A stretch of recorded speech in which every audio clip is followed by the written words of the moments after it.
আসলে তো এটি আমাদেরই শহর। আমরা জানি এই শহরে কোথায় কি সমস্যা আছে। এতদিন এগুলা জন্য কাজ করার কোনো সুযোগ ছিল না। এই শহর জলাবদ্ধতা হয়, এই শহর জলাবদ্ধতায় মানুষ নিমজ্জিত থাকে। আমরা কোথায় জলাবদ্ধতা হয় সেই আসল জায়গাটা খোঁজার চেষ্টা করছি।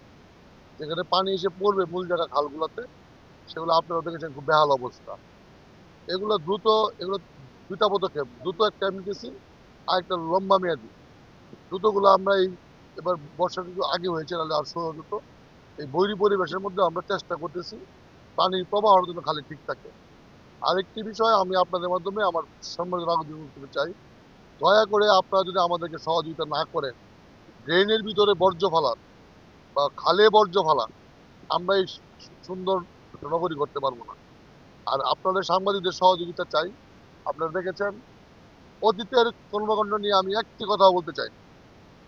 আমাকে যে কাজটা দেওয়া হয়েছে নাগরিকদের প্রতি দায়িত্ব পালন করা, আমি মনে করি আমি কর্মচারী যত বেতন পাই, আমরা চেষ্টা করব নাগরিকের এটা সেবাকারী প্রতিষ্ঠান, ট্যাক্সের টাকায় চলে। আমরা সর্বোচ্চ চেষ্টা করব নাগরিক যেন আগের থেকে 10% হলে সুবিধা বেশি পায়। ইতিমধ্যে আমরা চেষ্টা শুরু করেছি। আমার আজকে নিয়ে 4 দিন অফিস ডে।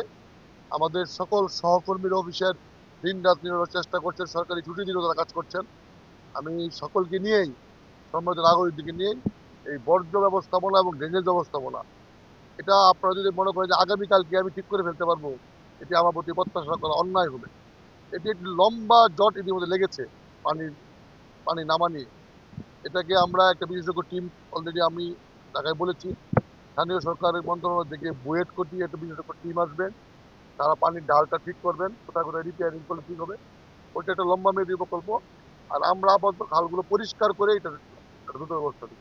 এবং যেখানে যেখানে খালগুলো ভাঙা, এবং আপনারা দেখেছেন ইতিমধ্যে অনেক খালের উপর হাই রাইজ বিল্ডিং হয়েছে, বহুতল ভবন হয়েছে, যেগুলো এখন আসলে অনেকেই দূর থেকে বলে এগুলো ভেঙে ফেলতে।